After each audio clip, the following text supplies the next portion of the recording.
अफगानिस्तान पर तालिबान के कब्जे के बाद केंद्र सरकार ने आज सभी राजनीतिक दलों के नेताओं को अफगानिस्तान की स्थिति की जानकारी दी। तालिबान द्वारा अफगानिस्तान पर कब्जा करने की पृष्ठभूमि में विदेश मंत्री एस जयशंकर ने राजनीतिक दलों के नेताओं को ताजा हालात और भारतीयों के बारे में बताया। बैठक के दौरान जयशंकर ने कहा कि अफगानिस्तान में हालात ठीक नहीं है, ऐसे में अपनों को निकालने की कोशिशें लगातार जारी हैं। बैठक में जयशंकर के अलावा राज्यसभा के नेता और केंद्रीय मंत्री पीयूष गोयल और संसदीय कार्य मंत्री प्रहलाद जोशी भी मौजूद थे। अफगानिस्तान से लोगों को बाहर निकालने के अभियान के अलावा मंत्रियों, राजनीतिक दलों के नेताओं को युद्ध से प्रभावित इस देश की स्थिति के बारे में सरकार के आकलन से भी अवगत कराया गया। बैठक में राष्ट्रवादी कांग्रेस पार्टी के नेता शरद पवार, राज्यसभा में विपक्ष के नेता मल्लिकार्जुन खड़गे, लोकसभा में कांग्रेस के नेता अधीर रंजन चौधरी समेत कई अन्य दलों के दिग्गज नेता मौजूद रहे। प्रधानमंत्री नरेंद्र मोदी के कहने पर विदेश मंत्रालय ने सभी दलों की ये बैठक बुलाई थी। हमारे साथ हमारे सहयोगी वरुण गोयल फोन लाइन पर मौजूद हैं। जी वरुण, ये जो बैठक चल रही है, सभी मंत्री, सभी दल के नेता यहाँ मौजूद हैं और जानकारी दी जा रही है, क्या कुछ इसको लेकर ताजा जानकारी है? जी देखिए, बिल्कुल ये बड़ी महत्वपूर्ण बैठक चल रही है क्योंकि भारत का अब नजरिया जो है इस पूरे मामले पर क्या रहने वाला है उसको लेकर ये बैठक है। और जो विदेश सचिव हैं उन्होंने पूरी एक प्रेजेंटेशन दी है और हमें जानकारी ये भी मिल रही है कि जिस तरीके से ये पूरी बात रखी गई है और जो विपक्षी दल है उन्होंने अब तक सरकार ने जिस तरह से अफगानिस्तान संकट में भारतीयों को निकाला है उसको लेकर प्रशंसा की है। और कांग्रेस की ओर से ये कहना है कि इस पूरे मामले पर सरकार का जो भी कदम होगा हम सरकार के साथ हैं। तो इस तरह से बात अंदर रखी गई है और ये सर्वदलीय बैठक में इस तरह से तमाम बातचीत हो रही है। और आपको बता दें कि जो प्रेजेंटेशन बताई गई है उसमें बताया गया है कि किस तरह से अफगानिस्तान की स्थिति है और इसका पूरा जो आकलन है वो किया जा रहा है। आपको बता दें पीयूष गोयल मौजूद हैं, प्रहलाद जोशी मौजूद हैं, विदेश राज्य मंत्री मीनाक्षी लेखी इसमें मौजूद है। साफ साफ बताया गया कि हालात बेहद गंभीर हैं और सरकार अपनी तरफ से जो बेहतर हो पा रहा है वो कर रही है और विस्तार से सारे हालात के बारे में बताया है। दरअसल समस्या ये है कि अभी तक अमेरिका, चीन और रूस ने चीन को छोड़ दे तो अपना रुख साफ नहीं किया है। भारत के प्रधानमंत्री नरेंद्र मोदी ने रूस के प्रधानमंत्री व्लादिमीर पुतिन से 45 मिनट तक इस पूरे मामले पर बात की है। और तो भारत अभी और भारत के साथ दुनिया भी वेट एंड वॉच की पॉलिसी अपना रहे हैं क्योंकि देखना यह कि किस तरीके से दुनिया का रुख रहने वाला है। तालिबान को लेकर हजारों करोड़ रुपए का हमारा निवेश है। हालांकि ये साफ किया गया था कि बंदूक के बल पे, हथियार के बल पे जो सत्ता आई है उसे मान्यता नहीं दी जाएगी, लेकिन दुनिया का रुख क्या रहता है ये देखने वाली बात होगी।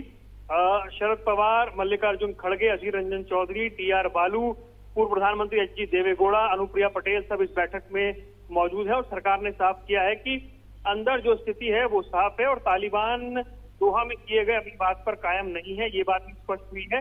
तो कुल मिलाकर भारत ने रेस्क्यू ऑपरेशन को लेकर जानकारी दी है और बताया कि हम अपने लोगों को निकालने में जुटे हुए हैं और तालिबान पर भरोसा नहीं किया जा सकता क्योंकि वो अपने वादे पर खरा नहीं है। जी बिल्कुल वरुण, हालांकि इस दौरान हमने ये देखा कि भारतीयों को सुरक्षित निकालने के लिए जो भारत सरकार की ओर से तमाम अहम कदम उठाए जा रहे हैं और लगातार रेस्क्यू ऑपरेशन चल रहा है उसमें एक सराहनीय कदम भारत सरकार की ओर से उठाया जा रहा है। सभी लोग देख रहे हैं, सभी पार्टियां देख रही हैं, तो इसके लिए भी क्या यहाँ पर कोई डिस्कशन चल रहा है? क्या कोई ऐसी बात जो विपक्षी दल के जो नेता वहां मौजूद हैं वो कुछ कहना चाह रहे हो या उन्होंने कुछ कहा हो? देखिए, विपक्ष को समझाया गया है कि तालिबान में जो अफगानिस्तान में तालिबान ने हालात बना दिए हैं उसमें भारत क्या कुछ कर सकता है।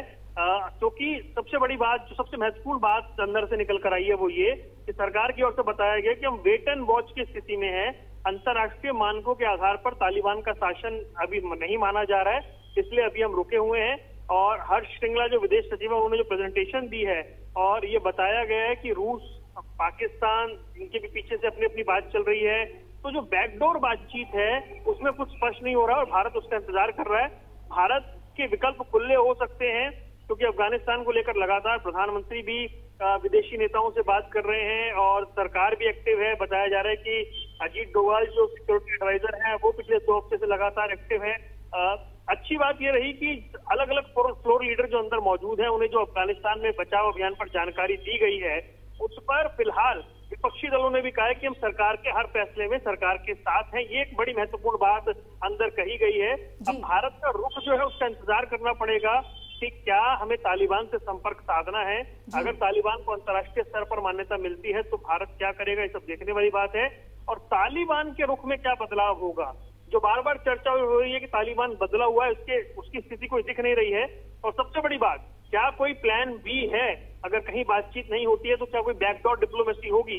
ये तमाम महत्वपूर्ण बातें हैं जिस पर भारत सरकार की नजर है, क्योंकि अफगानिस्तान में अस्थिरता का मतलब है कि भारत को बहुत सतर्क और अलर्ट होना पड़ेगा, क्योंकि अफगानिस्तान में अस्थिरता का फायदा पाकिस्तान और चीन उठाएंगे, और वो दोनों देश अगर फायदा उठाएंगे तो फिर हमारे लिए चिंता बढ़ जाती है और ऐसे में हमें अतिरिक्त एहतियात बरतनी होगी। और इसीलिए सरकार हर पहलू पर नजर रखे हुए है। वरुण, एक आखिरी सवाल, और क्या इस बैठक में सुरक्षा के लिहाज से भी कोई चर्चा की गई है, क्योंकि सीमाओं पर भी खतरा बढ़ सकता है, घुसपैठ बढ़ सकती है, क्या इस पर भी कोई चर्चा हुई?